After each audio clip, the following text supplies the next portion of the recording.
began to shine. From taking little footsteps, we began to climb. Near or far, we have reached across summer. From Katbalogan, Mercedes, Paranas and Pasay. From our halls, we walk their aisles. Achievements and awards now in prize. Join us and we'll show you the greatness of SSU.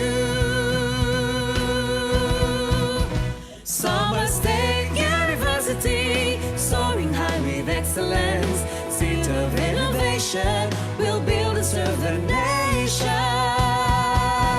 Summer State University, it's the best for you and me. Your future and dreams come alive. So come on to Summer State University. Summer State University. So come on to Summer State University.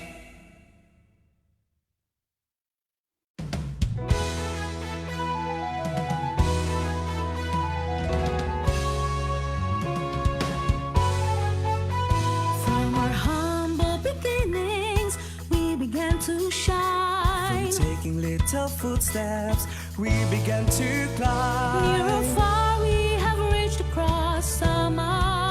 From Katbalogan, Mercedes, Paranas and Pasay. From our halls, we walk their aisles. Achievements and awards now in prize. Join us and we'll show you the greatness of SSU. Summer State University, soaring high with excellence. Seat of innovation, we'll build and serve the nation. Summer State University, it's the best for you and me. Your future and dreams come alive. So come on to Summer State University. Summer State University. So come on to Summer State University.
When I am down and all my songs so weary, When troubles come and my heart burden be, and I am still and wait here in the silence until you come and sit a while with me.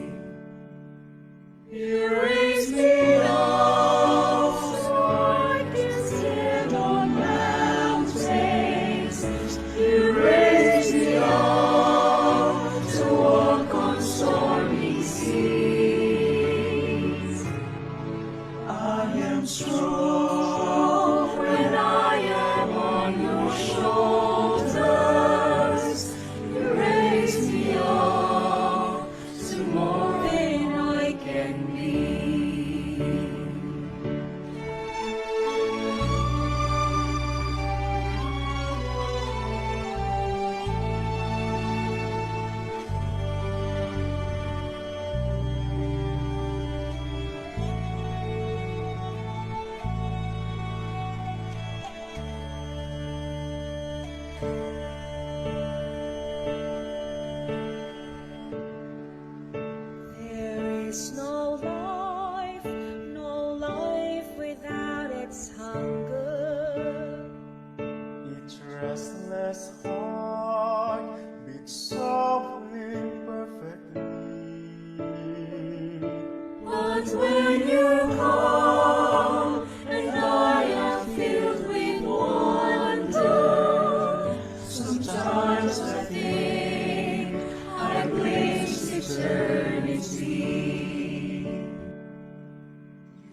Mga kababayan, ang pambansang awit ng Pilipinas.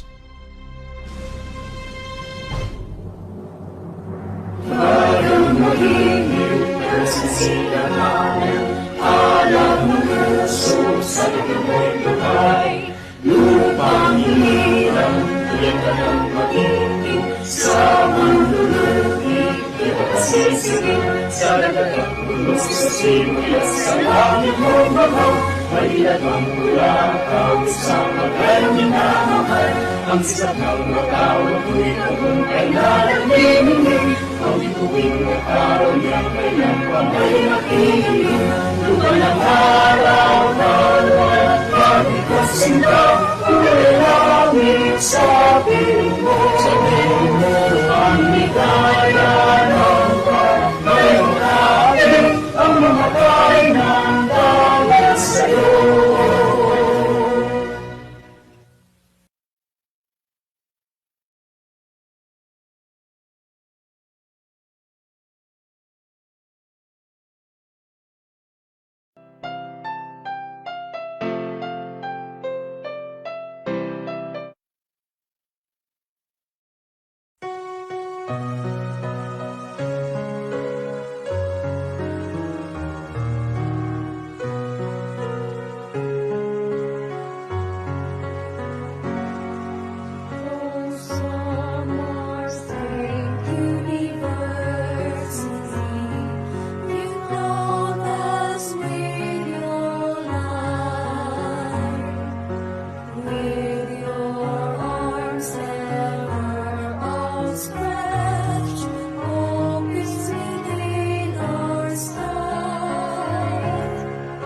Summer State University,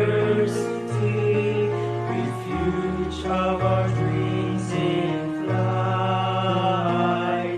Upon your rose-snowy night, the brighter morns delight.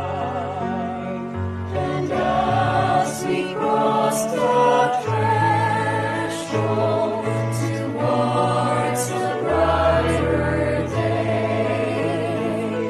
your beacon keeps on burning to guide us on our way. Oh, Summer State University, your name is in our hearts.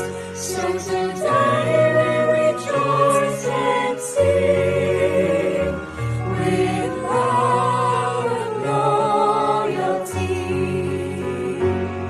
And as we cross the threshold towards the brighter day, your beacon keeps on burning to guide us on our way. Oh, Summer State University, your name is in our hearts. So today we rejoice and sing with love and loyalty.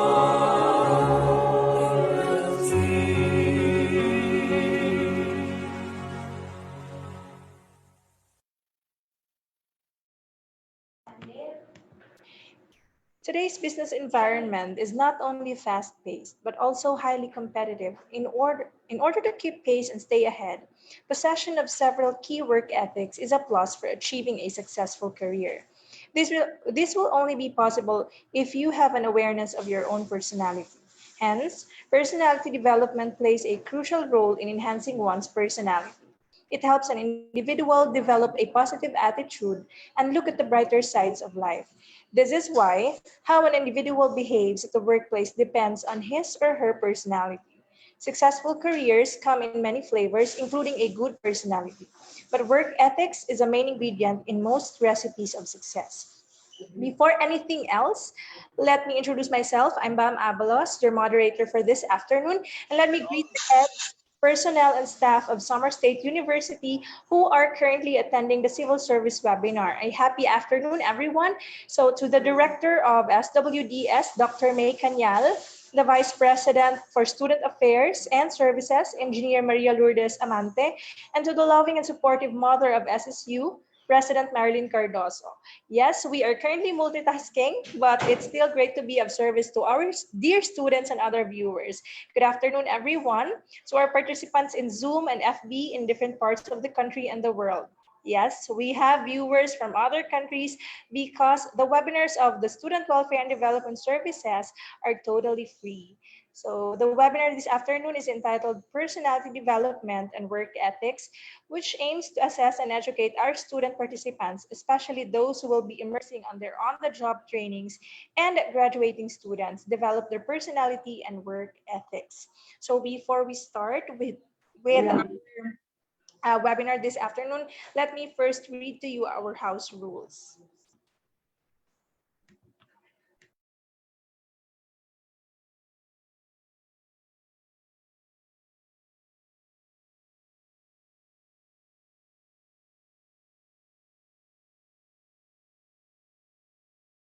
Okay, so this virtual activity is going to be amazing as long as everyone follows these simple rules. Number one, please turn off your camera and microphone if not needed.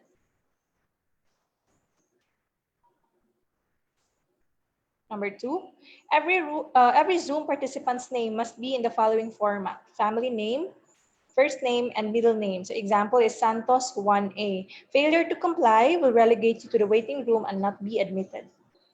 Rule number three, for FB Live participants, you may share, tag, or mention your friends to join this FB live stream, but please refrain from posting unnecessary comments in the comment section. Number four, for Zoom participants, questions and clarifications will be entertained after the talk. By then, you may turn on your camera and mic, or you may use the chat box. The moderators will queue if you are already recognized. Rule number five,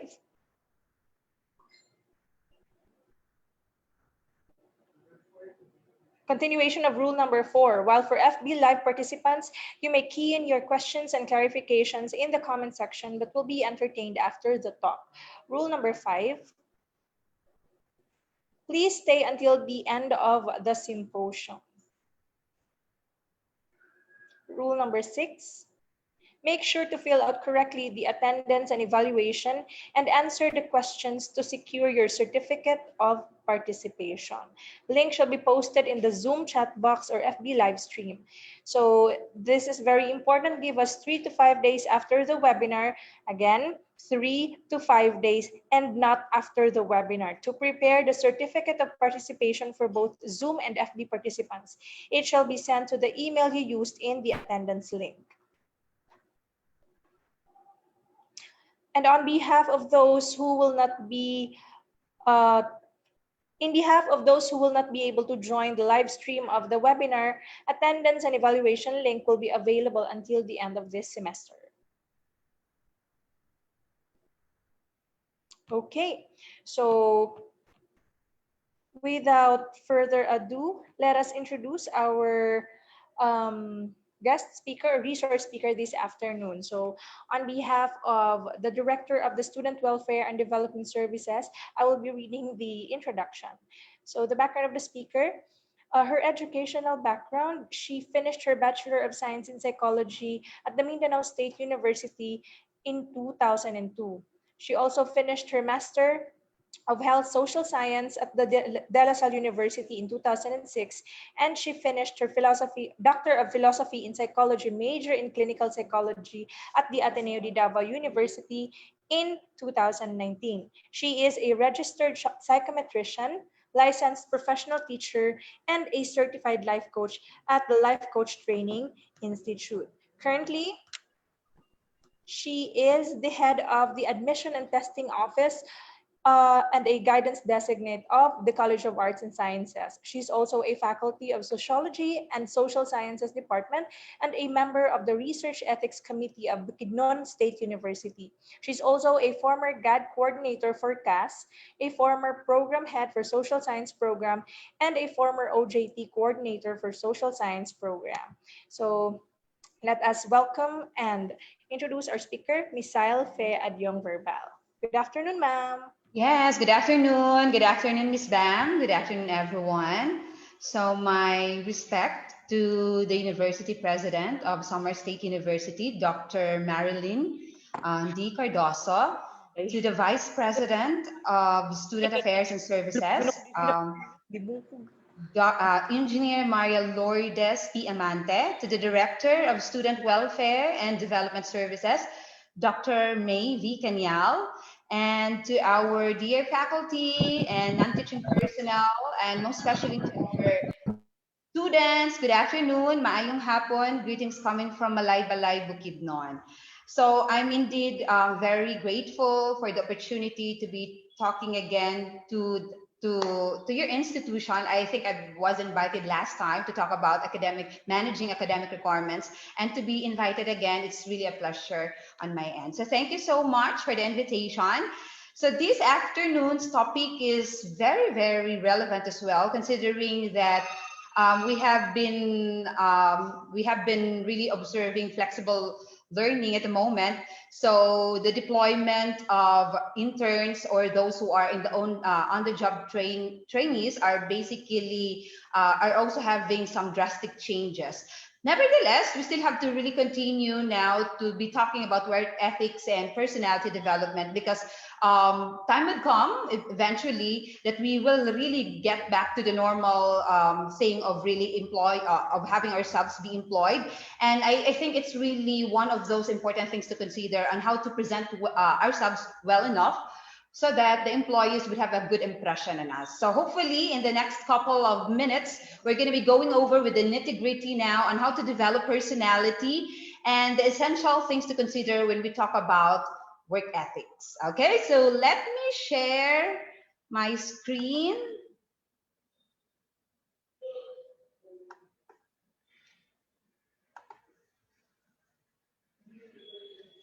Okay.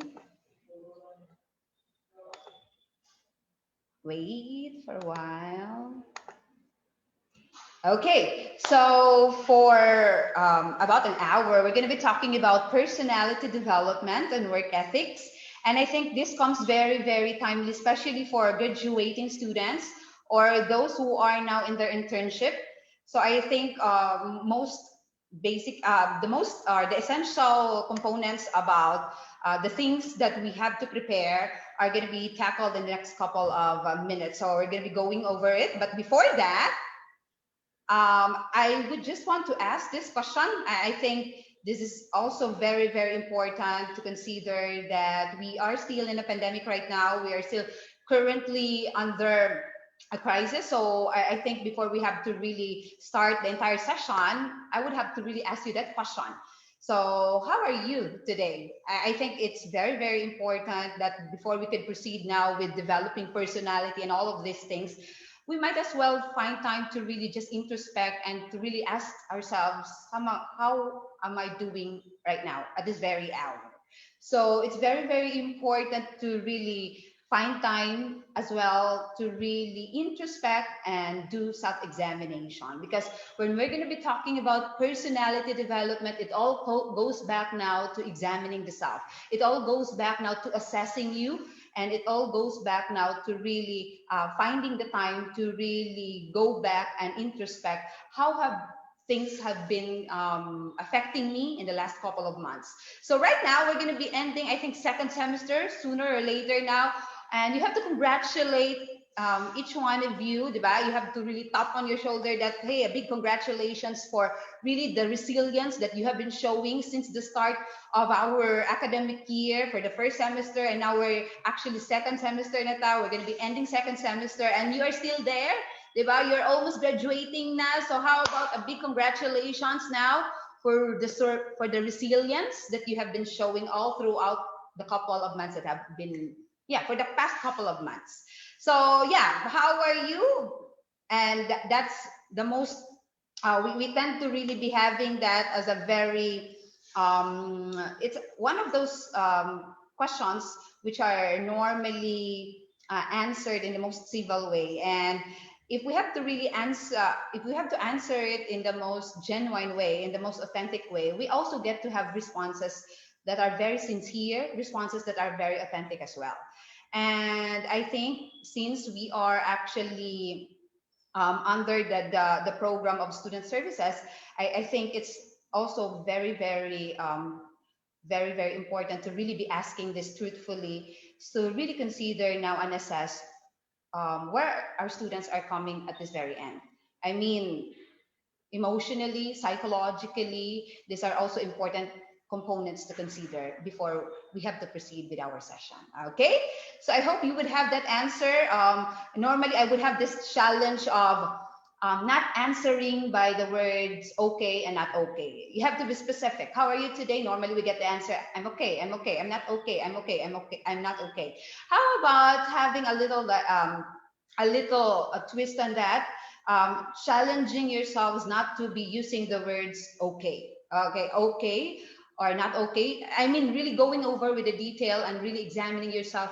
How am I this afternoon? Am I hungry? Am I full? Or am I stressed out? So by really finding other words to describe your current state right now, you are actually one way of really examining yourself further than the usual way of examining yourself. Okay? So yes, that's how are you today. I hope that you are able to find a very good description of your current state at this very moment. Yes, before, prior the onset of COVID-19, when we still have deployment for our OJTs or interns, we normally practice crash course for 2 weeks. This is actually an intensive training where all interns or those who are on the job trainees prior deployment are given are given enough trainings now. Say for example, on the first week would basically talk about the technicalities, and then the second week would really be focusing now on personality development. So this initiative was really a practice in the university for quite some time. But right now, since we are in a flexible learning mode, and technically CHED had really come up now with other ways of really going over with internship, so medyo nawala siya for a time. But I think this training or this session that we will be having this afternoon would really give us a background or an overview now of the typical crash course that we normally do here in the university. So we have this OJT crash course for 2 weeks, and normally it happens 2 weeks before the interns are actually being deployed. Okay, so when we talk about this one, okay, let's go over now with dissecting the topics that we have at hand. So basically the keyword that we have for this afternoon is all about personality. And I think for somebody who is really who is really a psych major is quite very familiar now on the definition of personality. So just to give you an overview for students who are non-major of psychology, of course, we define personality as the patterns of course, there are three: thoughts, feelings, and behaviors that persist over time and over situations. Okay, these are patterns of thoughts, cognitive, feelings, affect, behaviors, or actions that persist over time and over situations. So these are characteristics of individuals and usually distinguish one person from one another. And when we talk about personality, we try to really describe it as the sum or the total of the totality of the entire person, the expression of what the person or what you are, and the expression of what you do. So usually, even identical twins, of course, they come really very identical in physical attributes, but basically they have different patterns. They have different thought patterns. They have different sets of emotions in response to stimulus. And of course, they have different behavioral patterns. So that makes us certainly unique from one another. Now, when we talk about personality and its relationship now to workplaces, of course, when we apply for a job, normally, aside from the other requirements, one of those very enticing, oh no, it's really enticing, striking statement that we normally get to see is really the word pleasing personality. Okay, qualifications, 5'4" in height, blah blah blah blah, and all this, and then the last phrase then would be with pleasing personality. And we normally had a kind of impression that I'm not really physically attractive. I could not really be applying for that because might as well I'll end up really being cut in the short list. Or what is really pleasing personality? Would that only include now the physical attributes? Especially if you really are working. Normally we had this stereotype that people who works for such as flight attendants, those who are really the flight stewardess we normally called before, diba? We had a kind of impression that they have to really be very tall and very slender, and they have to really be having very beautiful faces, and that's how we defined, diba? That's how we had our impression when we talk about pleasing personality. But when we talk about personality, it's not basically lang pala all about physical attributes, because there are other components to consider when we talk about personality. And we also have the components now of intellectual aspects, social, emotional, and values. And these are some of those components that we are going to revisit this afternoon now, and how what are some practical tips and ways now on how to develop our personality, using now the different or grounding now on the different components that we have. Okay, so let's try, let's proceed muna with intellectual. We will be having physical, because when we talk about physical, it's going to be part now of personal grooming. So that's going to be some of those components that would have a highlight in the discussion that we will have this afternoon. So let's try to tackle now about intellectual aspect or our cognitive aspect. And I think very essential, because this is also one of those things that can really be readily observed, especially when you apply for a job. Even interns normally would really be applying, right? Normally, some agencies would not just be taking in interns or trainees, they still go through the screening process. And when the supervisor, for example, would have to assess you now, what the supervisor could readily assess as apart now from your physical attributes, aside apart from the physical aspect of personality, is really the intellectual aspect. So usually when we talk about intellectual aspect, it's considered, intelligence, for example, is considered as the exercise of intellect. And when we talk about intellect, it's basically something that is native, something that is very inherent of us. And when we talk about intelligence, it's actually now considered to be the practical use of intellect. And it's the level by which intellect has been developed and used. And normally, for somebody who is really an intern, or for somebody who's considered to be a trainee, we normally would humble ourselves, and we normally would come now into a resolution that I am an intern. And even if I know several things, I would not be claiming to really be master of everything, considering myself really as a trainee. So by the time basically that you are already interviewed, by the time that you pass now, you submitted your curriculum vitae now, and upon assessment now by the evaluator or the supervisor, normally these people who would really be handling now these interns would already have the initial assessment now of your intellectual capacity. That's why some of these interns are actually placed now in tasks where they really are, where analysis are really needed. Some interns normally are just going to be placed in where there are more of or less clerical. So very important then that we have to really consider what are the possible ways now of really developing myself in the intellectual aspect. So if I did not really have that very good impression by the time that the supervisor really interviewed me, and might as well in the upcoming days then I could prove myself better now in this aspect. And you have to really be quite creative enough to be certain enough on ways on how to develop this aspects. It could really be, yeah, this practical tips here. Training the intellect could either be never shirk the process of thinking.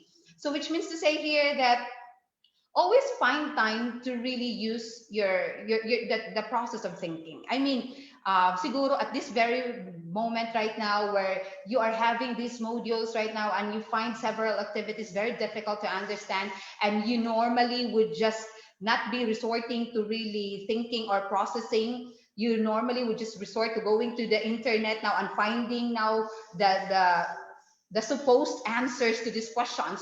By that, you are already now shirking the process of thinking. By copying now the assignment of your classmate and just trying to rephrase lang, you are actually shirking the process of thinking.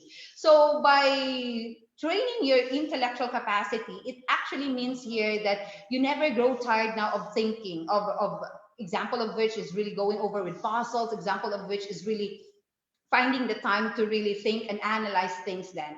So never take things at face value.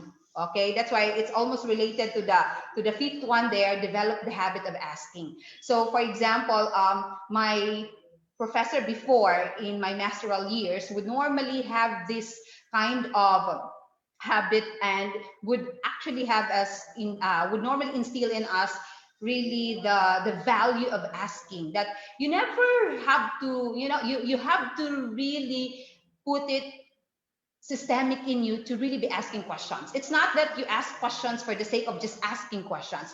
You ask questions because you wanted to learn. You ask questions because you're curious. So for example, that professor of mine would really be riding the MRT then, and upon riding out of curiosity would really be asking, why are there seats right there? Why is there a metal on this side? Things like that would really facilitate now the process of thinking, would really somehow serve as good stimulators now for intellectual capacity. And yeah, be intellectually honest. If you don't know things, you really have to be honest that, sir or ma'am, when you are deployed, basically, or when you really are working already and it's your first week now, and you're having a hard time really going over with the fax machine. I remember my experience before when I was still new in the corporate world, and I didn't really know how to use the fax machine. That's way back early 2000, and I find it very, very shameful on my end to really be asking help. And it took me about 2 hours to just to send that memo to the just to send that I think that communication to the main office.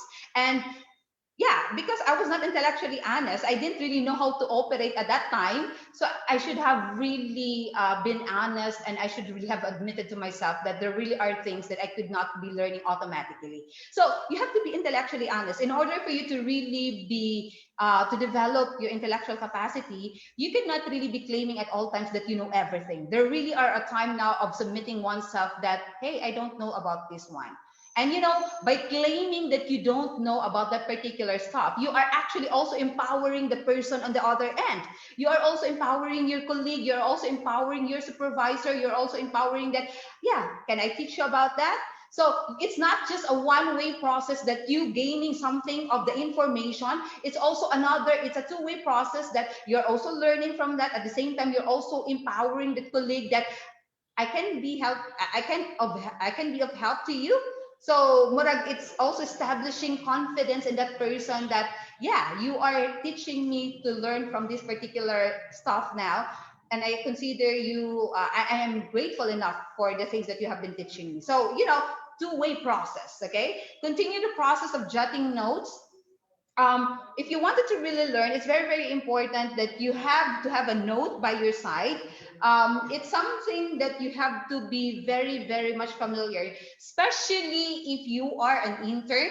I normally would be talking these things now to my interns before, that when they're doing now their weekly report and they're going to be going over with the tasks that they made all throughout the entire week, and then they would just have to sit down in front of their logbook, because they have a logbook where they would have to place the activities that they have for the entire week. Now, if you didn't have a small notebook to jot everything, then you're going to be left in awe of really just thinking of, what did I do last Monday? How about 8 to 9 last Monday? 10 to 2 last Monday, what did I do? So when you have a small note, for instance, and you just jot everything down there, it's going to be very, very helpful on your end when you are trying to establish now your accomplishment report or the report that you will have for the week. So it's very, very important, regardless if you are an intern or not, just jot down notes then, and make sure when you jot down notes, your notes are not just placed anywhere, diba? Make certain that you have one specific notebook where you place everything there, all the reminders, everything that you need to learn. It's also very, very, say for example, with vocabulary. You've come across a very unusual word, and then you said to yourself that, okay, ganyan pala yung meaning niya. And then after a couple of months, you've come across again that particular word, and then you somehow forgotten already that, hala, I come across this word about a few months ago. What does it mean pala? So meaning, by jotting this now on a small notes that you have, on a small notebook that you have, it actually would add now to your intellectual capacity. That's why I also tell my interns before that in order for your accomplishment report not to be very redundant with words and all those terms, then you have to make certain that at least one word a day, one additional vocabulary, one new word a day. Make sure that you have learned that. At least you can, and it's not that you have learned about it, it's really more of applying that single word now when you are trying to make now your accomplishment report. So it's also establishing now levels of communication, because it's very, very important when we talk about intellectual capacity is your communication skills, the manner of talking, and how you go over with your written communications. Those are very important and essential things to consider when we talk about intellectual aspect. And then learn the art of concentration, learn the art of focusing, especially right now in this era where technology is really driving us. I think it's very, very important to really be teaching our interns the art of mindfulness. And how do you do with mindfulness? How do you do with really concentrating in a task? And that's why even siguro listening to this session this afternoon, you might be thinking, you might be really be looking at your laptop, looking at your cell phones right now, but your minds are wandering. Your minds probably are thinking about what to eat right now, what to eat in the at evening, what to do first, later, after this one. So meaning to say, we have really been very distracted with so many things. And how do we go over with the art of concentration? It's really practicing the art of mindfulness. And every time that I get to be unmindful of the things that I'm doing, I normally would have to tell myself to be grounded. For example, of this one is just listening or attending a mass, right? If you are attending to if you are attending to a prayer service, for example, or a mass, if you're a Catholic, for example, you're listening now to the priest. At times, diba, you are actually in a mass, but your minds are really just wandering everywhere na. So normally I would have to really tell myself, okay, how do I ground myself that I am still there? I'm still really attending the mass. I would have to remind myself of the 5, 4, 3, 2, 1 technique, right? The 5 things that you see. Okay, 5 things that I see. I see that the priest is in white. I see that there's the scapular. I see that there are candles. I see, those are techniques that would really ground you at the present moment. Those are things that would really ground you at the present task that you're doing. So if you're doing a specific task, being asked by your supervisor, you would have to really concentrate on the task that I'm doing this clerical thing right now. I'm filing, okay. Consider what are some grounding techniques that you would really be more or less very connected to the things or to the task that you are doing. So that's learning the art of concentration. Of course, develop the habit of asking. That's already partially discussed earlier. Learn the art of introspection. And how do we learn the art of introspection? How? It's also finding joy in being alone. When was the last time that you were alone? When was the last time that you did that talk to your or you did not really uh, you did not involve you didn't engage in chatting normally karon, even if we are alone, we're so busy with our cell phones, with all the GCs that we have over our messenger, and then we actually have forgotten that at times we really need time to really be alone. And being alone means it's the most important time for introspection, for self-examination. That before you go to sleep now, of course, prayer is an introspection already. What did I do today? What are 5 things that I learned today? I have kids, for example, I have 5 kids, and normally with this one, with no house help and with all the modules that they have, I could not really be insisting on them that they have to learn everything from cover to cover of their modules. So I would just normally ask them before the day would end, okay, just give me one important concept that you have learned today, and I'm all sold out already. If my child can readily tell me that this is what I learned today, mommy, I learned about this one and Nana. Because at the end of the day, it's not really the quantity of the things that you have learned. It's really much more on the quality and how much substance that you really have gained out of that concept, out of that specific topic. So yeah, challenge yourself in your module, in your daily activities. What did I learn today? What are my highs and lows for today? And finding the time to introspect and finding the time to be alone would actually develop now your intellectual processes, would actually develop your cognitive abilities. And I think it's very, very important because it's one of those essential components to consider when we really are in an internship program. Okay? So that's for intellectual aspect. Now let's proceed to emotion. I think this is also very, very timely right now because some of the issues that you have been into right now are something to do with emotions. And I think the topic that you had earlier with the flags now of suicide, the red flags of suicide and depression, the topic you had earlier this morning, has something, of course, to do with emotion. I think during a pandemic, one of those, there's also a pandemic now when we talk about emotional issues and psychological issues. Okay. Emotion is a very important aspect to consider when we talk about personality development, because we have to take into account then that several employees and several people in an organization would normally be clashing with one another. I mean, let's come to think about it. You and your best friend, you and your boyfriend, you and your girlfriend, you are actually dalawa lang kayo, di ba?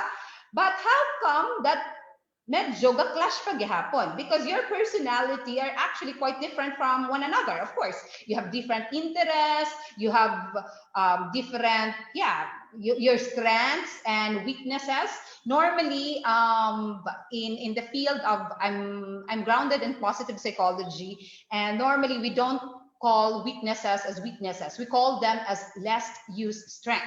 So usually, for example, on one end, several issues on emotions normally come now from disagreement with one or two persons. How much more in an organization where you get to really interact with not just one or two, you are interacting with so many people, and come to think of it, you have different sets of personality traits. Yeah, iba-iba kayo ng personality. And what comes to that is that how will you be able to put yourself now into a compromise? How will you be able to put yourself now on an end where you are not actually also losing yourself then?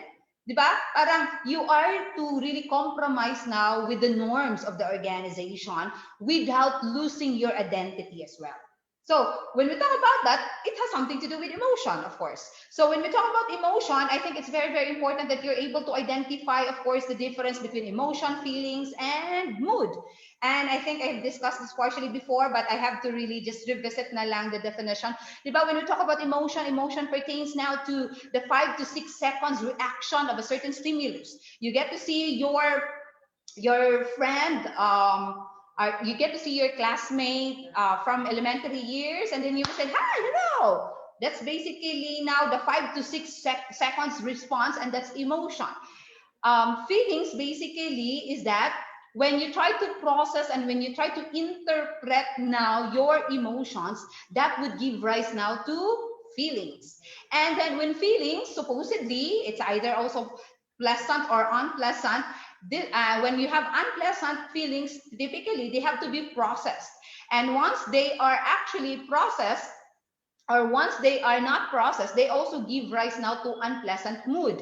And Positive emotions, for example, would also give rise now to positive feelings, and positive feelings would normally dictate now positive mood. And mood normally would have a range of 1 to 2 days to 3 days. That's why we normally would have the kind of thinking that, why is my supervisor bad mood gina siya sa nga tanan? So what happened? What were the unpleasant circumstances that actually occurred in the last couple of days? So usually it's the mood that is really long lasting, depending now on the current situation. So for us to really identify so that you are not going to be using it interchangeably, at least you're having there the differences of emotion, mood, emotion, feelings, and mood. Now, when we talk about emotion awareness, I'm trying to really go over with this one. If you can remember this from last discussion also we had last time, this is the emotion balance. And this emotion balance is composed of 4 quadrants. Quadrant 1 are the positive emotions, positive high. Quadrant 2 are the positive low emotions. And quadrant 3 are the negative low emotions. And quadrant 4 are the high, negative high emotions. So when we talk about emotion awareness, you really have to go back now with the question that, how am I today? Diba the question, how are you today? Saan ka ba papasok sa quadrant na yan? Are you in 1 and 2 and 3 and 4? And I have to really just emphasize here that as normal human individuals, we all go through the 4 quadrants there. Nobody gets stuck in one quadrant unless, for example, that you have mood disorders, okay? For somebody who has been having clinical depression, who have been diagnosed to have clinical depression for quite some time, they could either just be there in 3 or 4. They're having a hard time crossing the boundaries now for 2 and 1. So, but a normal human individual normally gets to really be all over the 4 quadrants. That's actually the state of, we call that, we're flowing now from, you get to flow from 1 to 2 to 3 down to 4. So what we are trying to emphasize here is that it's very important that you get to know if you are actually, what is your current state? Regardless if we had the kind of stereotyping then that 1 and 2 are okay emotions, 3 and 4 are the not so okay emotions. And of course, we normally would have to claim that it's okay not to be okay. But of course, it's typically is different when you're not okay all the time. So out of that, come now emotion awareness, that where am I there? And then they get to assess yourselves that, hey, in the last couple of weeks, I've been in 3 and 4. I'm not really crossing to 2 and 1. There should be something wrong somehow with me. This is based upon my assessment. So if you are to really just measure and that, and try to think about it, that in the last 2 weeks, then you have been already in 3, might as well have time now to really seek professional or to seek help. Not really professional, but at least find time to seek help. So it's very, very important that you get to have that state of emotion awareness, that you're aware. And once you are aware, you get to recognize your emotion. And once you get to recognize your emotion, you get to validate that emotion, that I'm not okay right now. What specifically is the operational definition of not okay? Can you try to go over about it? I'm not okay. I feel so envious this afternoon. I don't know. I just come across a Facebook news feed, and I saw my friend in high school, and then she's all living a very happy life, the scholarship and everything. And I feel so envious and jealous. I hate it, but I have to admit it that I felt envious this afternoon. So, I mean, it doesn't make you less of a person if you are envious. It doesn't make you less of a person if you're angry right now. What we are trying to emphasize here is we have to really just be aware of our current emotion. We have to recognize that current emotion. And out of that, we are validating now. The very important thing there is we get to validate. If people are not validating what we feel, we get to tell our friends right now that this is what we feel. And then we get to hear responses that, ala, oy, kauihan naman kay na, oy, kaya ra kay na nimo. Meaning we are not getting the responses that we want to get from them because they are not validating what we feel. And if you come review what the Dr. Cheryl was mentioning earlier, then it's very important to consider because emotions are subjective. At times, there's nobody we can really try to be very these are covered at times, diba? Not at all times that we get to really have our emotions be very observable by others.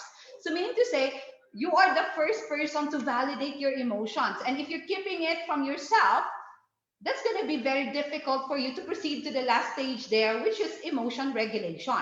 Because how can you regulate your emotions then, first and foremost, if you were not able to really recognize right now, and you would just have to claim that I'm not okay. What do you mean by not okay? Basta I'm not okay, please don't ask me. I cannot understand that I'm not okay. It's okay, we understand. But find time to assess yourself. Find time to really introspect. If I'm not okay, why am I not okay? What triggered me not to be okay right now? What am I feeling right now? Okay, so that's the important thing to consider then. Because once you are able to be aware of that and recognize that, comes the third one, then you're able to validate. And once you're able to validate, you're actually proceeding now to emotion regulation because you're more knowledgeable now of your emotions. You're more that you're able to really elevate yourself on an area that, okay, these are my emotions. I know that pag andito na ako, I will not be talking because if I'll be talking, I'd be saying some harsh words already. So at least you are already aware. So your behaviors and actions are already very proactive na because you're able now to regulate your emotions out of the validations that you're making, out of the recognition that you had, and out of the awareness that you had for your emotion. Okay? So it's very, very important to have that because when we talk about workplaces right now, you cannot just be working right now because um, what we normally do sa HR, when I was still working before I was in the academe, I also worked in the human resource. I also screened applicants, and apart, of course, from intellectual capacity, intellectual aspect, we primarily would have placed importance now on the EQ or the emotional quotient. And when we talk about EQ, of course, we have these four components here: self-awareness, self-management, social awareness, and relationship management. And the first to consider there is self-awareness, knowing about yourself now. Because if you're able to know more about yourself here, you're able now to regulate more about your current state. And muna, yan yung tinatawag natin na self-management. That from self-awareness, meaning emotional self-awareness, you're aware of this, your current state right now. And the moment that you're aware of that, comes now emotional self-control, and then adaptability, and then achievement orientation and positive outlook, which means to say here, you cannot manage the very aspects of yourself if you're having a hard time really going over with stage one, which is actually the first domain, which is actually self-awareness. And once you're done now with self-awareness and self-management, congratulate yourself because you're bound now to crossing now the boundaries of your personal boundaries, and you're more qualified now to go to other people's boundaries now. And it's not really other people, but you're able now to really look at outside of yourself and find yourself, where do you belong now in the community that you have, in the society that you have. So the moment that you have self-awareness and the moment that you're able to manage yourself, comes now the third domain, that you're more aware about the people around you. You're more aware about your colleagues. You're more aware about your classmates. You have more empathy.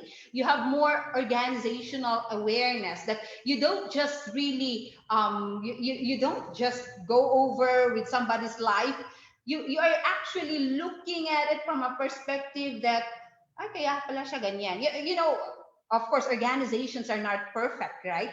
There really are people whom you think are, you know, bakit siya ganyan? Bakit niya ako, bakit siya nagbabite sa akin? Or bakit siya ganyan? And then, instead of just explaining the behavior that your colleague is like that your classmate is like that, you're one step higher because you are not just explaining, but you're coming now from a point, from a perspective of understanding and empathy, that you're able to put now your feet now on the shoes of that other person. That's why pala ingon ana siya. That's why pala ganyan siya. That's why pala he seems very manipulative. That's why pala he seems very, I know, because he's going through some crisis right now. Meaning you're more aware now, not just about yourself, not just about what your current state right now, but you're already extending that awareness to the people around you, to your colleagues, to your classmates, to your family members. And once you have that particular domain, you are already bound now for relationship management. And that's the fourth domain. You're able now to influence other. You're able now to coach and mentor people around you. You're able now to resolve conflict in the organization. And you're able now to facilitate teamwork, and people consider you as having inspirational leadership. Which means to say, it's not an easy task to be emotionally intelligent. It's a work in progress. And we have to remember that it all starts with self-awareness. With self-awareness comes self-management. After self-management, you're already crossing now, you're already qualified now to go to social awareness. And once you have it already, congratulate yourself because you're able now to manage relationship, not just with yourself, not just intrapersonal, but we're already talking about interpersonal, which means to say relationship with yourself, relationship that you have with the other people around you. Okay? So basically now that's what we call emotional aspect of personality. Okay, let's proceed now to the physical aspect, and I think this would really have some highlight on our discussion for today. Because we're going to be going over with the maintaining good physical appearance and grooming. And when we talk about internship, when we talk about employability and all of these things, we have to consider that they really are appropriate wardrobes for such. And it's not just wardrobe, it's really presenting ourselves now. Of course, we value self-expression, right? But we have also what we consider as culture of the workplace. And once you get to apply, and once you get to be hired, and once you have been deployed in a specific workplace, there's no way, as much as possible, that you can have a good relationship without conforming, of course, to the culture of the workplace. Okay. So these are some good for our discussion on good grooming. These are some, according to research, these are the list of poor grooming habits that people dislike. Okay, sorry for the Okay, belching and mouth smacking. Okay, you know when you do like that, especially when you are still, diba? When you are still very new in the workplace and you do such things like that. Normally, it's a dislike. It's creating a bad impression. Coughing and sneezing without the use of hand or handkerchief, of course, unpleasant body odor and mouth odors, dirt on the clothes or face, careless dental hygiene, dirt under the fingernails, ungentlemanly and unladylike manners, and grooming oneself in public. This is actually based now on a research that was actually conducted in, I think that was still 1991 on that specific, it's a list of those poor grooming habits that people tend to dislike. And if you try to review some of this one, probably later on when we try to proceed with the latter discussion, might as well, we also had the kind of impression that, yeah, I also would not want also my colleagues to be doing such, or even you yourself presenting by the first time that the employer gets to interview you, and you might be having some of these grooming habits, or habits, for example. It's also a warning sign that, okay, I have to really re-examine myself before I would have to present myself on the day of interview. Okay, so now when we talk about good grooming, these are, we consider primarily personal, of course, cleanliness, the care of the skin, skin cleansing, and care of the hair. When we talk about care of the skin and skin cleansing, we're not basically just talking about vanity here. People, for example, especially if they are in the front row, okay, if they are frontliners, or those who are actually in the marketing, it's not area, those who are really in the marketing, how do you call that, those who are really in the marketing department, or those who really have to present themselves, such as they are really in the information desk, they are really the front officer now. At times, there are several companies who would not really be hiring applicants with very evident pimples. No, because it's also a thing to consider that once you really are a frontliner, especially if you're selling something, they really would really be looking now at the groom. The good grooming habit now, though we have to consider then that also it's going to be very stereotyping naman put on one end that I was not accepted because of my pimples and all of these things. Of course, we tend to understand that there really are certain companies qualifications to consider.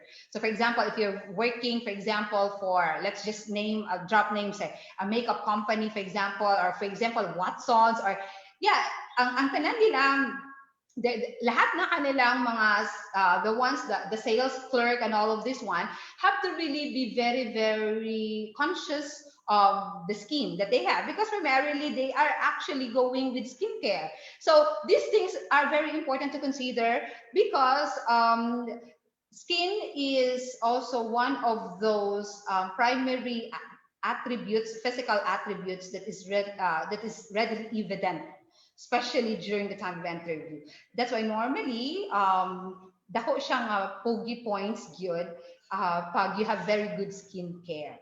And then of course the care of the hair, we try to take into account then that there are different hair styles.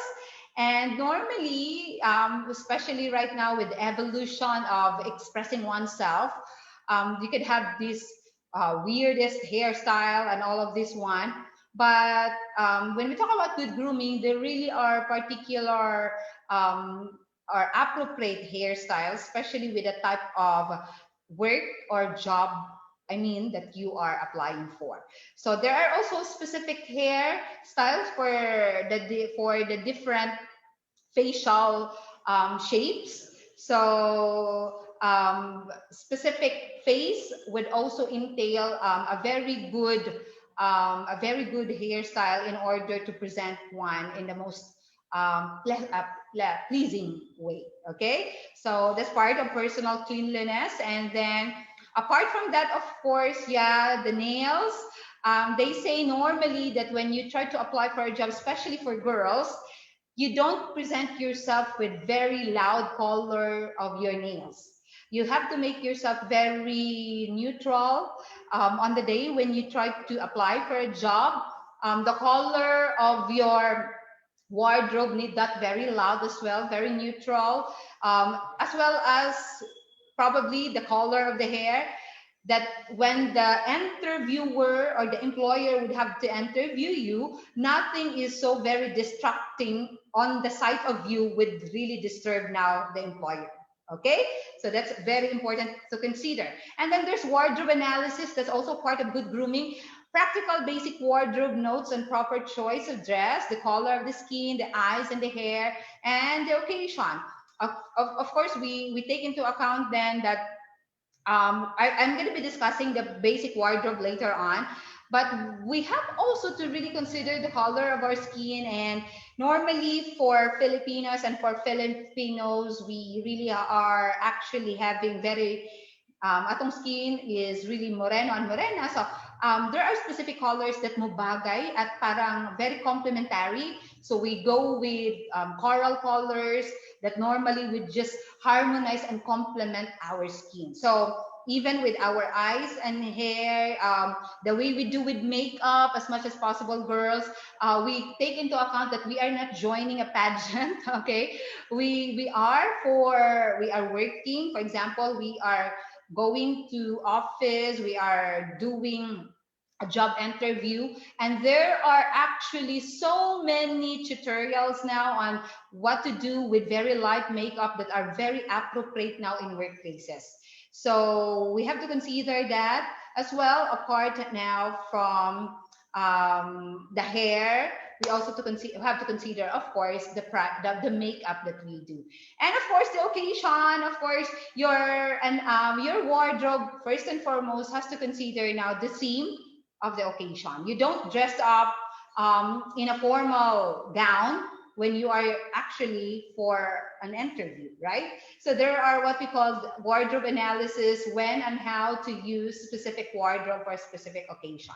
Okay, so these are some poorly they say that these are based on wardrobe analysis. These are some typical not so pleasant um, impressions, such as poorly chosen combinations in clothing. So make sure then that when you try to do that, especially for girls, you're using a skirt and a blouse, make sure that your dress and your skirt really are complementary, meaning to say that their colors do not really they tend to harmonize. So for example, you're using very loud colors, you have a yellow on top, and then you have very orange skirt there, and then your shoes is green. So meaning to say, by the time that you get inside now the employer's room, the employer would have the kind of impression that wala ka, parang Christmas tree. So you have to make sure then that the combinations are actually appropriate now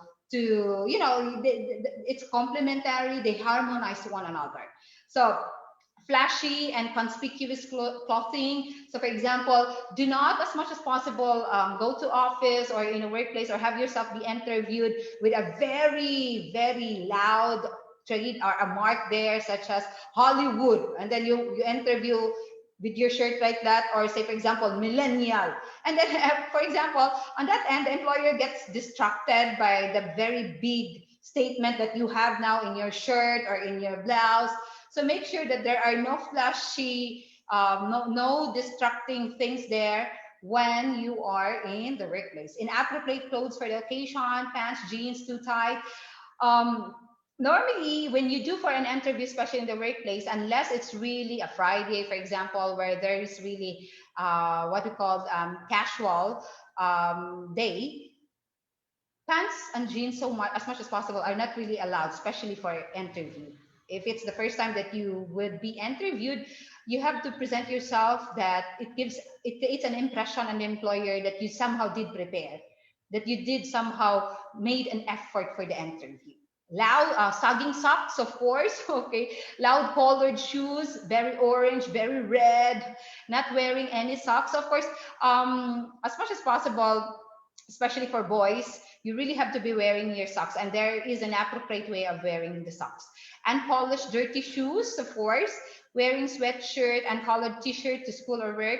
Soiled collars or cuffs on shirt. Bulging shirt and pants pockets, because you're placing everything in your pocket, your wallet and your cell phone, and it's very bulging. It creates a very unpleasant impression. Unpressed pants, because you're already very late for the interview, and then what you did not actually press your pants, and suddenly you feel that ay gusot mayaman. It's not really gusot mayaman if it's a pants, diba? It's really very distracting. Okay, stale cigarette, called other on clothes. So of course that's another thing to consider. And then these are dirty hands and fingernails, using colorless nail polish, greasy hair, dirty hair, and all of these ones, of course, needing a shave, dandruff on clothes, not sharing responsibility, poor table manners, failing to observe social amenities such as opening the doors, opening doors or pulling chairs, conversing on subjects that interest others, taking a girl's arm when walking, putting an arm around the girls in public. These are some of the things normally that would create an unpleasant impression, especially among male applicants. Okay. And then, yeah, let's proceed now to the essential work wardrobe. Okay. Now, if we try to go over with this one, do you have this, girls, for example? Do you have this one in your wardrobe? And we get to in your closet. I mean. So these are the essential work wardrobe, and you have a kind of impression that okay. The first thing that you might have in mind is that they come very simple, yet very elegant. They really are very plain, yet very plain. There's really no salient prints except lang for the one there that it's checkered. So technically, it's really an essential wardrobe to have plain clothing, especially for girls, especially for dresses. It creates an impression of simplicity. And normally, especially with skirts and slacks as well, we can also have that they come in very neutral colors. having neutrality and simplicity is really a very safe measure, especially when you do with a job interview. Okay, and this one.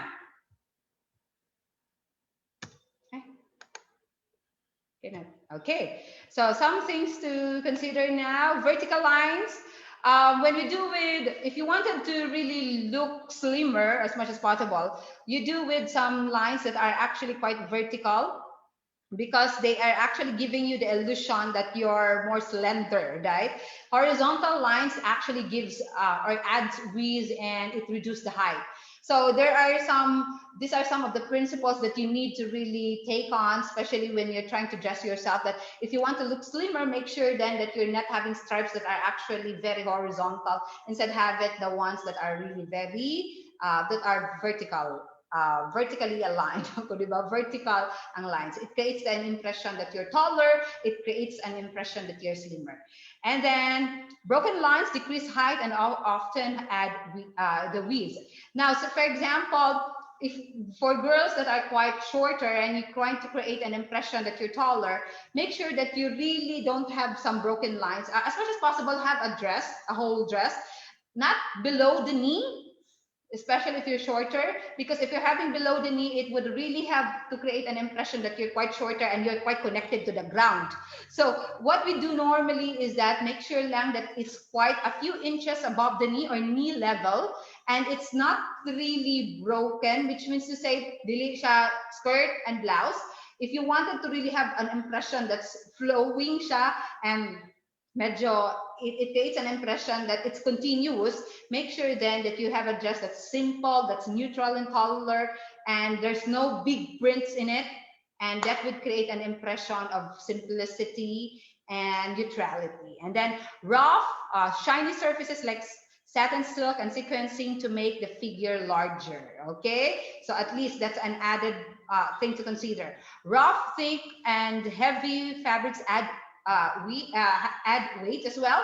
So for girls that are quite actually having bigger structure, if you wanted to look slimmer, you don't go over with heavy fabrics. Make sure then that the type of wardrobe that you use normally with just bagsak lang, so it creates an impression or an illusion of free flowing lang, and you're more slimmer to look at when you're having those type of wardrobe.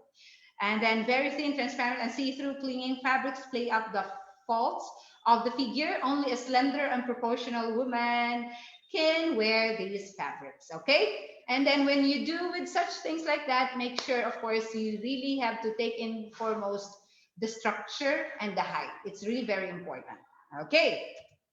And then the sleeves, the hose, the shoes, and the handbags are part of this. We have to take primarily into consideration here are actually the shoes. Generally, collared shoes should be worn only with play clothes or casual wears. You don't really use very collared shoes on the day of interview. And handbags should be in proportion with your size. Large bags carried by small women tend to make them give them the impression that they're even smaller. So while small handbags carried by large women tend to overemphasize their size. So make sure that you're having the appropriate accessories on the day of your interview or on the day that you would be presenting yourself now for in the workplace. So if you have a very big say for example a shade and then you're quite small, of course it creates an impression it's medyo oversized na ang imo accessories sa face nimo. So these are some of the principles that we have to consider when we try to dress up, especially when we try to present ourselves, creating an impression that we should really be well respected for. Okay, so these are now for men, for instance. Now if it's a Friday and you're allowed to do casual, you can have sneakers, you can have these pants now, and then a jeans. But normally, some men normally in organization would come now in smart casual, wherein they can really be having this one where they can just go over with a blazer on top, or you can have a business casual. Yeah, slacks, a lighter a lighter top and a brown shoes, and or you can have a cocktail attire or a business professional. So it typically is very much dependent now on the type of workplace that you got into, the culture that they have, especially if it's a call center. I know normally they just go over with whatever is available. No specific wardrobe code. But if you come across a government agency and normally they really are observing, you have to make certain then that it's really an essential for every man to have a black shoes or a brown shoes in your closet.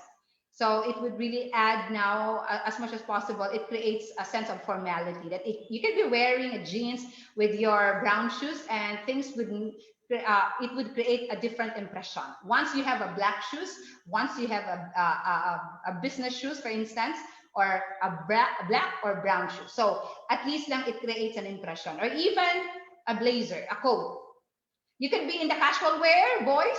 If you have your blazer on, it would already create now a different impression. Especially right now that we are just very virtual in nature, you can really be dressing so formally up on top, and then you can be wearing your shirts down below, diba? Nobody can tell as long as you're very careful now with your cameras. But of course, to be safe, it's very important to have them really be observed from top to your feet. Okay. Now, for girls, of course, we all adore typical the black pink, but of course you would not come to an interview with this one. Diba?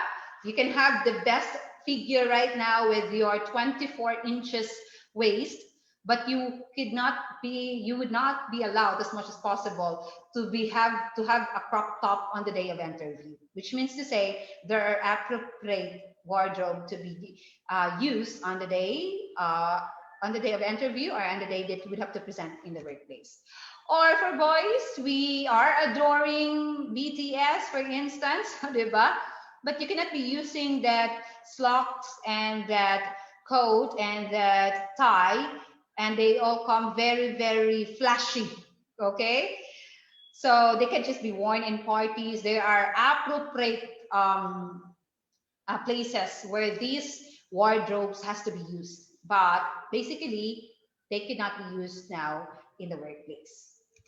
Okay, yeah, for girls, you can have this high stiletto, your wedges. Yeah, you can use them if you're comfortable, but yeah, they are not so much advisable to be worn in workplaces. They are most appropriate to be used in parties or in pageantries, but they cannot, as much as possible, they don't come very formal to be used in the workplace. Your hair is an expression of who you are, but we also have to observe where colors of hair are more appropriate, and normally culture of workplaces tend to also put a control now on colors of hair.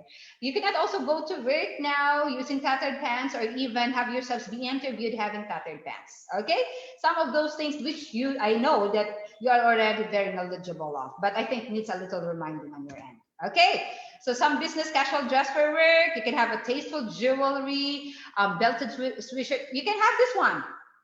You can have you can actually just do with mix and match, diba? You can have a 5 peso shoes, a 5 peso skirt from the ukay-ukay, a 10 peso blouse.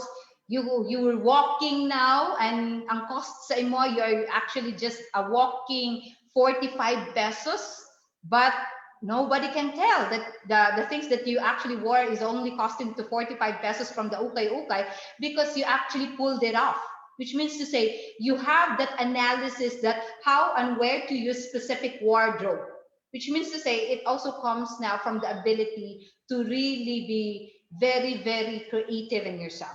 And out of that creativity comes now the ability to complement this wardrobe now to your structure, to your body build, to the color of your skin, and to your own personal preference as well, without, of course, conforming to the culture of the workplace, without actually also losing the identity that you have in yourself. Okay, and then these are some do's and don'ts now. When you do, boys, with wearing your coat, as much as possible, you always have to have at least one button that is closed, and usually that's actually in the middle part.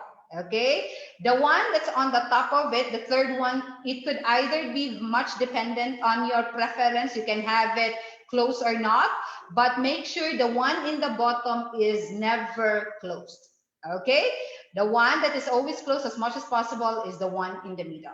Your preference is to have the one on top to have it closed or not. Okay, that's on wearing now for the coat. And for girls, make sure that there are, as much as possible, there are only two unbuttoned buttons now in your blouse. If it's two and beyond, that somehow is not appropriate now in the workplace.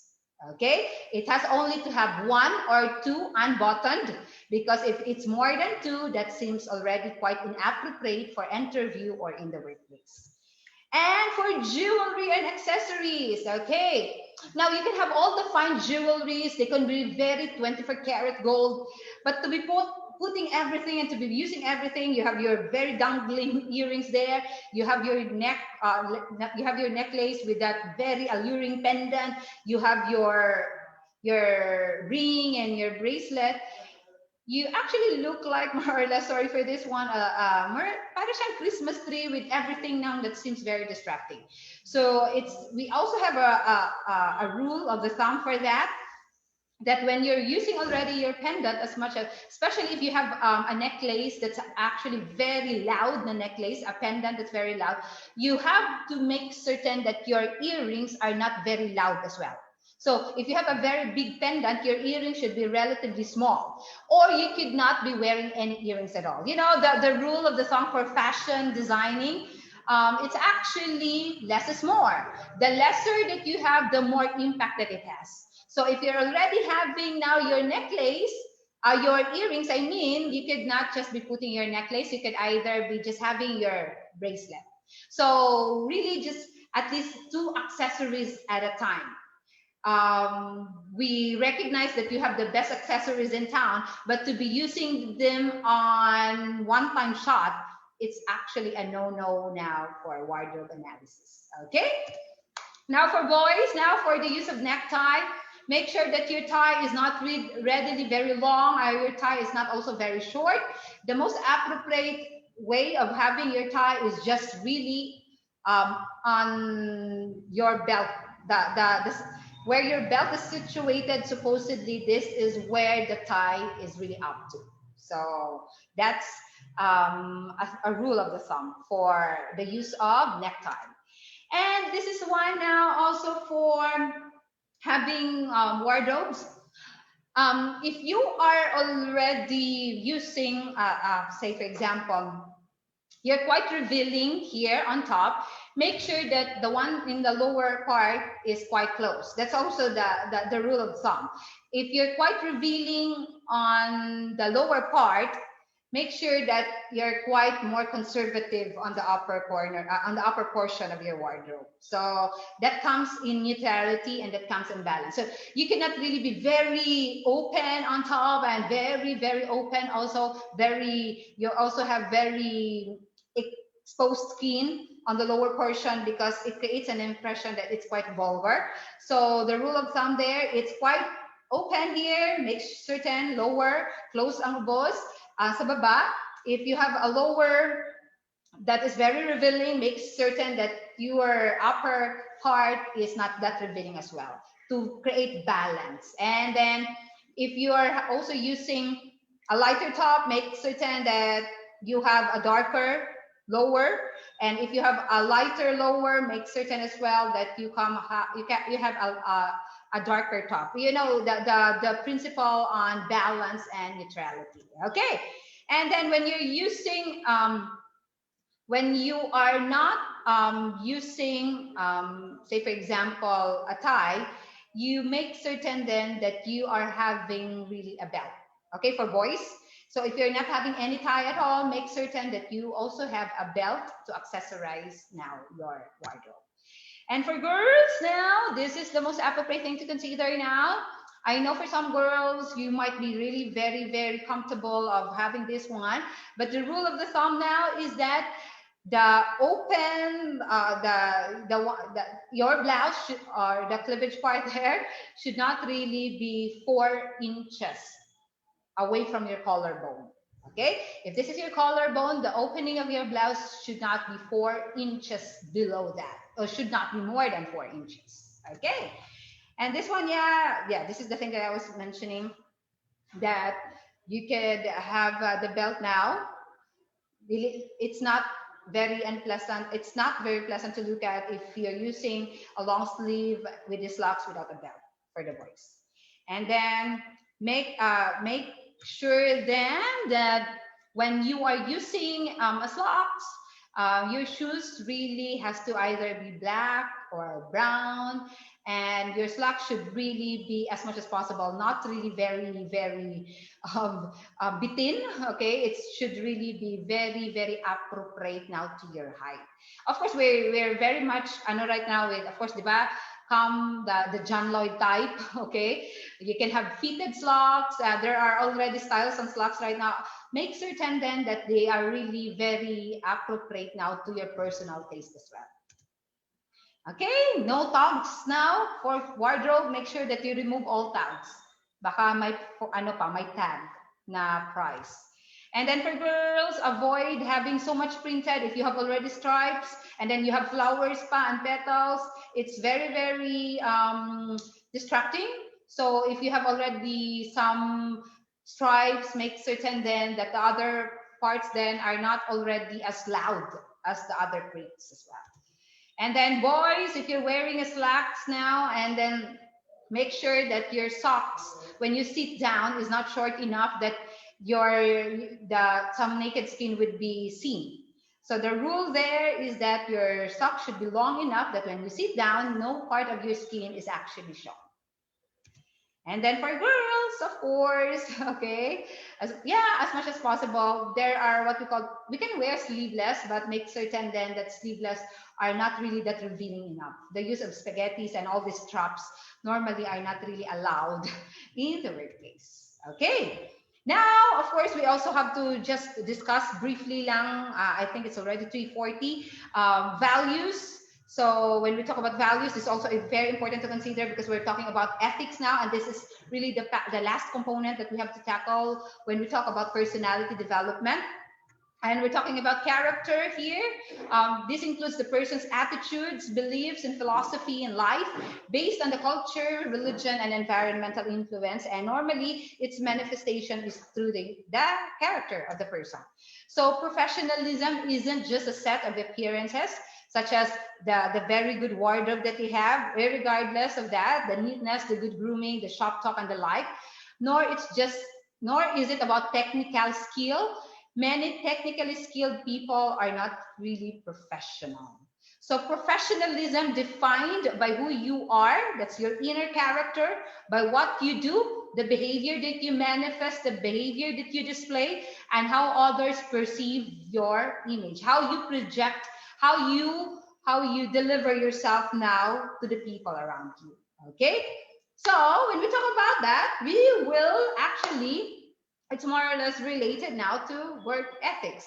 And when we talk about work ethics, basically we're talking about a collection of values and behaviors which people feel are moral. So, of course, in other words, ethics is the name we give to our values or good behavior. So it's really a must to develop positive work ethics because normally it's a thing to consider, especially when we do with performance appraisal. It's a must to consider that even if you are still an intern or a trainee, it's not an excuse that you would resort now into doing tasks and essentially considered to really be an unpleasant or not a very good practice and have to claim yourself that I am not aware of this one because I am still an intern. I'm not aware of this one because I am still a trainee. That would not be an excuse because before you are deployed, it's very, very important that you're knowledgeable enough of the most appropriate things to consider, especially in the workplace. Okay, so work ethics, performance standards. To be successful in a career, you must possess both strong occupational skills and it's not just the skills, you have to have very good work ethics. Okay, so the following are some standards or work ethics to consider in the workplace. Number one is attendance. Okay, attendance often have a large impact on an individual and team success. Absenteeism can also profoundly impact job performance and retention. Of course, in the first few hours, in the first few days of your internship, medyo pabilib ka pa, you come very early and you're in perfect attendance. And then technically what happened? In the middle of the semester already, you normally had about 2 to 3, or it's not just 2 to 3, but you have actually 2 absences, and they come in a pattern. Okay, what do you mean pattern? Which means to say very pattern. Normally every Friday afternoon you're already absent because you're going home now to your place, and usually it creates a bad impression, giving yourself that, ma'am, I'm sorry for my absence this afternoon, because you're creating already these reasons, and these reasons come very sneaky, and whether you like it or not, whether the reason is valid or not, perfect attendance would normally create a very good impression. So if you could really be absent and it's a valid reason, it's also a thing to really consider that I'm already creating an impression now in the workplace. So how do I present myself? In our program before, I think even up to now, when I was still the coordinator for the program, we had the best OJT, or the most outstanding intern. And usually one of the most important criteria to consider is the attendance and the tardiness, which means to say the intern is not having any invalid absences, or is not resorting to tardiness. So attendance and tardiness is very important. Character. Display a high level of effort and commitment to work and completing tasks. Be honest in all situations. Demonstrate trustworthiness and responsible behavior. Displays loyalty, dependability, reliability, initiative, and self-discipline. Okay, this is very, very important because people can really tell. When you really are in a workplace now, of course, it's really very important that the first thing that we have to consider is just like putting our best foot forward. Once you put your best foot forward, you come to the workplace very early, you try to go over with personal grooming and all of these things. Once you get to do these things, they would come systemic, which means to say you get used to it. You're no longer forcing yourself to come too early. You're no longer forcing yourself to really clean your area because you're already used to it. It comes systemic in your brain processes that when I go to work, I have to be at this time. When I go to work, I have to really clean this area. It's no longer involuntary on your end. It comes spontaneous and it comes natural. And once you have that already, it creates now the impression of your character. Honesty is valuable. Employees account for 30% of all shortages, which means to say here, at times, interns are actually just being tested for honesty. That's why you have to really be careful, because there are really employers that are very wise enough to really just be measuring now the honesty of the new employees and the honesty of the interns. So make certain then that you really are honest in all your dealings. So being honest is not just about taking things. In an 8-hour day, how much should you be spent on tasks? Using the company telephone for personal calls, checking emails, or doing Facebook, texting is actually stealing already the time that you have for the company. And you're declaring that in your daily time record, you're declaring that you're doing these things, but essentially you're already stealing time, supposedly, that you should be rendering service for the company. Okay? Never lie in your application, in your timesheet, in your expense statement. Never cheat a customer, associate, or employer. Okay, trustworthiness. Of course, this is very, very important. Make certain that you really are trustworthy and reliable of the task that you're doing. When you're given a specific task, make sure then that you have to really be a master of that task. That once you are doing a particular task, you have to present yourself as if it's really your best shot, because it would create an impression already to the employee. Okay, so complete the task, earn some trust, dependability, and reliability that is equal now to trustworthiness. So employers quickly see who can handle the responsibility. Okay, and then initiative, of course, common sense. Um, that's very, very important. When employees have initiative, they are willing to see that work gets done. Even if you're not told to answer the telephone on your first day, say for example, the telephone is there and the supervisor is busy then, and then of course you're not being told to do things like that. Initiative comes into play, common sense. It's very, very important that you have that sense of initiative in you.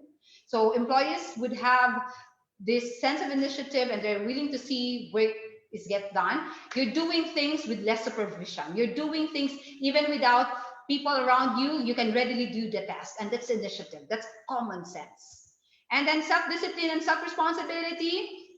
Yeah, your direct supervisor might not be with you all the time, or even your teacher supervisor, your intern coordinator might not be with you. But the moment you get deployed, nobody can really tell you what to do except lang to have this one on top of you. This is self-discipline and self-responsibility. So once you have self-discipline, everything comes smoothly. Everything falls into place. Once you are able to deliver yourself in the most disciplined way. Okay? And knowing your boundaries, okay, interns. Once you are still an intern, you make certain then that you know where your boundaries are. Though there are some job descriptions that are really beyond your descriptions at times, diba? You have to see your supervisor, or you have to see your intern coordinator. That, ma'am, I'm given this task. I think these are no longer part of the description. Should I be doing this one? So you can leave that to your coordinator so that your coordinator can actually talk now to your supervisor in the workplace. At times, there are also things to consider, such as crossing the boundaries, meaning to say, employers, our supervisors get to invite you in parties that, okay, there's a party or there's a birthday kuan. Come, can you join? You can join us. And then, of course, party man, drinking alcohol and all of these things. You have to see to it then that you are still an intern, that you are still a trainee, and there are certain limits to consider now. Know where your boundaries are. That if you are in a workplace, of course, you are an intern, you cannot really be getting inside the supervisor's chair and just be sitting around and playing now. Ay, wala yung supervisor ko, I can just be sitting here. So you have to observe proper decorum at all times. Know your boundaries as an intern. Time management, okay, ask for help when there's really a need to ask for help. Have to have strategies on how to manage your tasks effectively. And respect. I usually would have this thing here. Even you can never be a master of everything in the task, but you could really be somebody when you have respect. Greet everybody in the workplace regardless of the position. That's why even if you meet the janitor, the utility, or the lowest rank in the position in the organization, have the same greeting and enthusiasm to greet them. Good morning, sir. Good morning, ma'am. And by greeting them, good morning, you create an impression that I'm still an important agent in this organization. That even if I'm just mapping the floor, I map the floor lang, I am still having the same self-esteem as the others because people still respect me with what I do. And this is also the most important thing to consider. And even if I am in the position of really going over with applicants, you can really tell by the moment that the applicant sits down in front of you. You can tell by the moment that the applicant talks that if he's already very respectful, or if he's really already having that certain level of arrogance in him or her. And respect is something that would really carry you to that level. So that's very important. And social media ethics, very, very important in the world of virtuality right now. We are in a virtual world right now. When you are an intern or a trainee, or even if you really are working already in a workplace, as much as possible, social media such as Facebook or Twitter and Instagram should not really be allowed during work time. And then you're posting during office hour, or not just posting, you are actually going over with picture and you're doing something, there are several ethics to consider when we do with social media. Even if you're very angry with a colleague or your supervisor, you cannot just be doing a screenshot there and just be posting that this is my organization. Pangit kay medyo pangit yung attitude ng supervisor ko. Those are some ethics we have to consider. Or even if you are already there, and then you can just be ranting over to a colleague. There are what we call workplace ethics to consider. And whether you like it or not, even if the person is really the one who did the negative act, you end up really on the negative side when you post things like this over the internet. So there are more professional ways of dealing with this stuff other than just posting it over the internet. Okay? And then just a reminder, be careful with what you post, because if you apply for a job, the easiest access now to background check is really your Facebook account, Instagram account. So if you apply for something right now, you try to really revisit now the newsfeed that you had now, your personal profile. Am I having really very loud post here or what? Because it would already create the impression now to the employer. That's also what they do now for background checking. Okay, so these are some of the ethics in the workplace. Okay, maintaining confidentiality, very important. Reporting on time, using appropriate written and oral expression, observing established safety and sanitation codes, engaging in positive good legal behavior, accepting responsibility and accountability for decisions, and ensuring that all interactions with guests, patients, clients, members, customers are conducted with dignity and respect towards every person. Okay. So I think that would be the end of it. I would be ending with these slides. The distinction between assistant and intern is a simple one. Assistants are paid, interns are not. But of course, interns are paid in experience. So you have to maximize the entire internship that you have.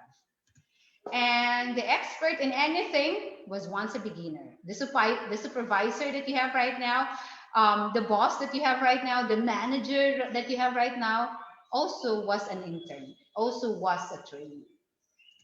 And you have to be so good that they can't ignore you.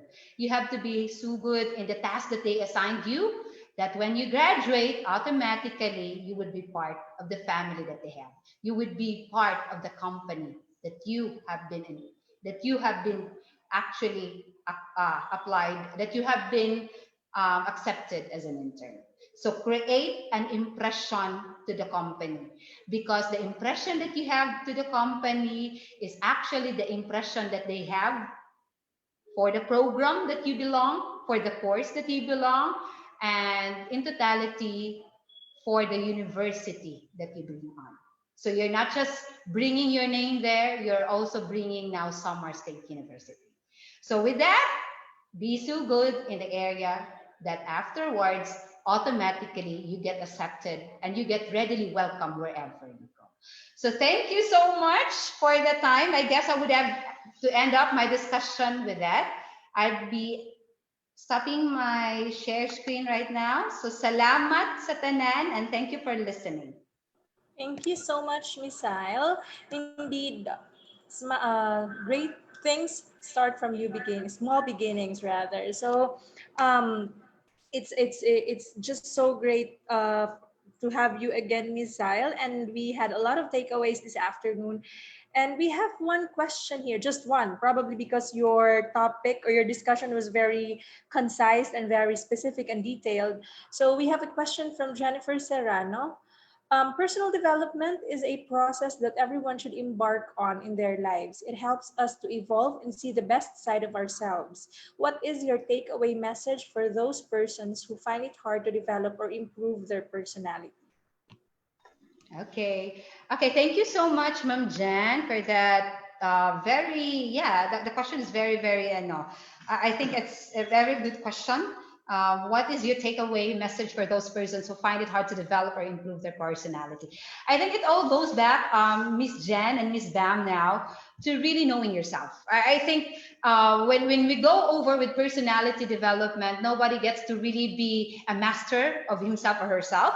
Even practicing psychologists, psychotherapists, or even RGCs, or even life coaches normally would still be considering that there is somebody far greater than they are. And once you have that kind of concept in yourself, it will ground you now to really that even if I know myself in this level already, I still have several areas of me that are still unknown of me. So it's always a process of really learning yourself. There's really no perfect say for example a perfect score of really knowing yourself. Just one say for example, what did I have it for today? So, developing your strength. I was talking about this earlier, and say, for example, in positive psychology, we call it as all strength. You can have the 5 signature strengths that you have, and then you have the bottom strength. And then, how do I develop my personality? It could either be, how do I get to put those bottom strength to the top strength now? How do I make my bottom strength my signature strength? So practicing a daily activity which you are not so comfortable of, you're not very good now at doing this task, but you have that intention in you. You have to make it intentional. You have to have that intention that I should be mastering this stuff. 11 minutes a day, 11 to 15 minutes a day of just having it then.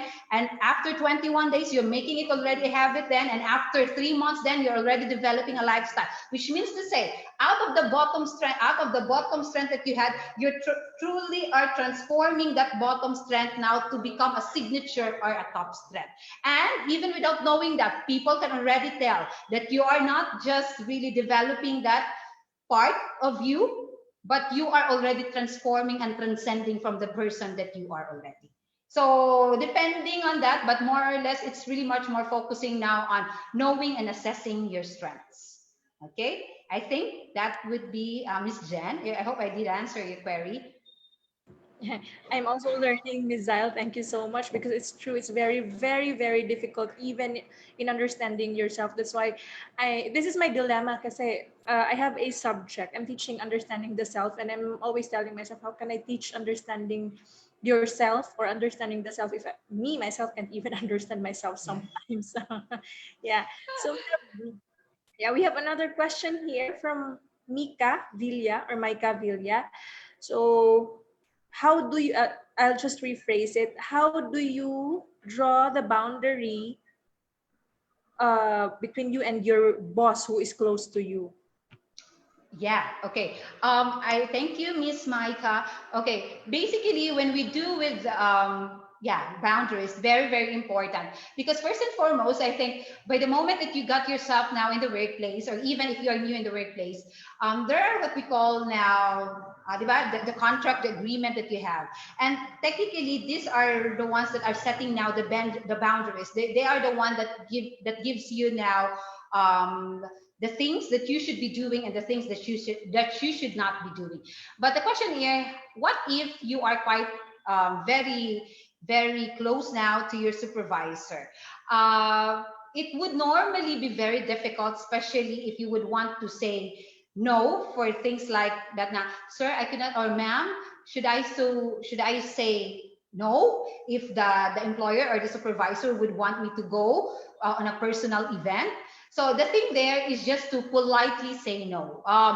I have several encounters with this one with my interns before, because there were already several interns that have actually crossed the boundaries of really, of course, these are just isolated case of having already establishing relationship more than work relationship. So the very important thing there is that once pagari on the first attempt, it should really be that, sir or ma'am, I'm sorry, but if you could just present this to my coordinator, to my intern coordinator has been placing emphasis on this one. There really are polite ways of saying no. So you can say no in the way that they don't feel offended as well. It's just a manner of delivering these things. It's just a manner of presenting yourself that you can say no, but as much as possible, still having that respect and integrity for that other person. So really the discarte of really, okay, dito lang ako. Even I think with, di ba? Even I think with counseling relationship for counselors, setting the boundaries that in the first meeting, okay, dito lang tayo. We cannot cross that boundaries. And you know what? Even by showing yourself already, establishing yourself, people can already tell that you're already setting your boundaries. You need not be told na, you need not be actually, because they can really tell now by how you exhibited your behavior, by how you displayed yourself in front of them. Okay? Thank you, Miss Mike. Oh yeah, it's true, Ms. Zyle. You really have to draw the psychological distance, di ba? Para everything will be clear. Okay, so it seems that we have no questions anymore, Ms. Zyle. Again, thank you so much. And now we will be presenting the certificate of recognition. Let me just share my screen. Okay.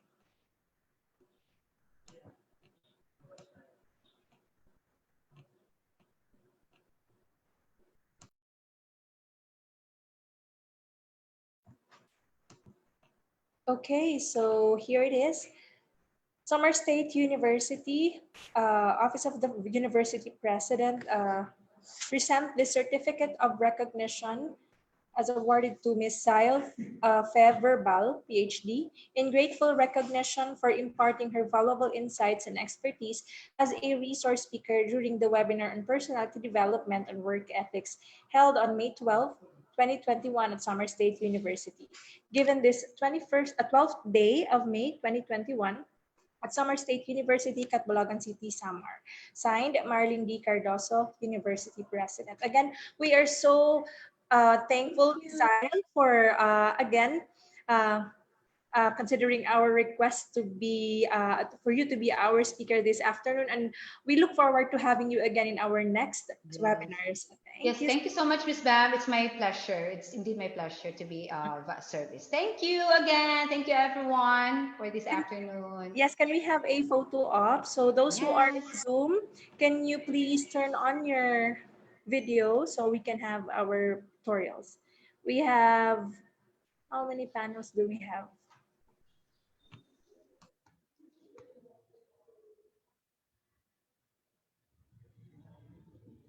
We have 4 panels, okay? So,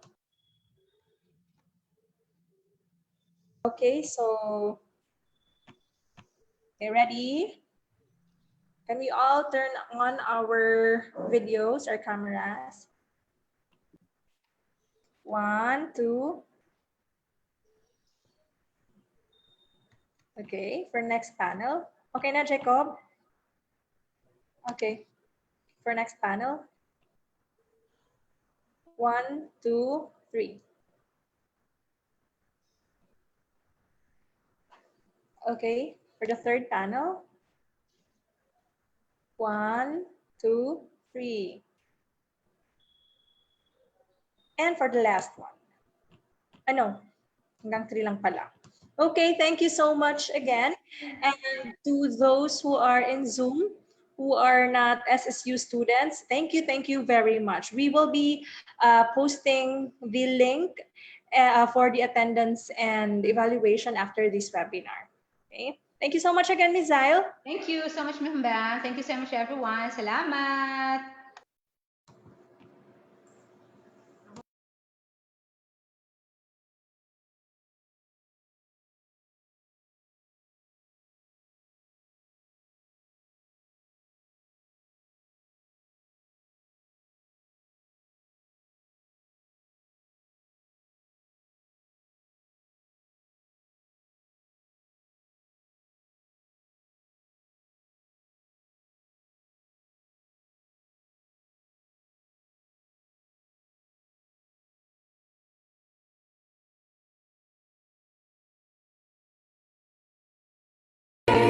Let her glory be your praise. May her lasting light be our guide as we leave our portals wide. SSU only ever in our hearts will this refrain. Faith will lead us to our destiny of success or adversity. Yet to thy name we give our loyalty.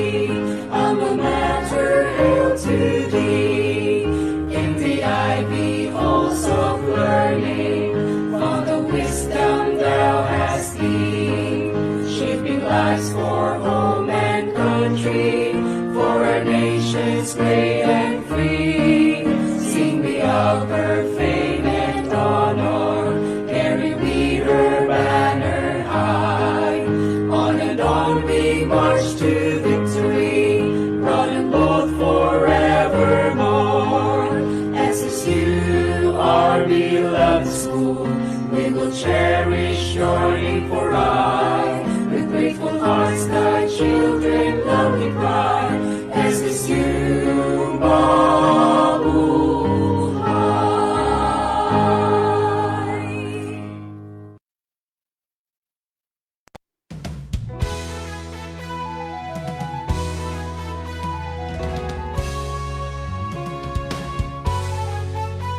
From our humble beginnings, we began to shine. Taking little footsteps, we began to climb. Nearer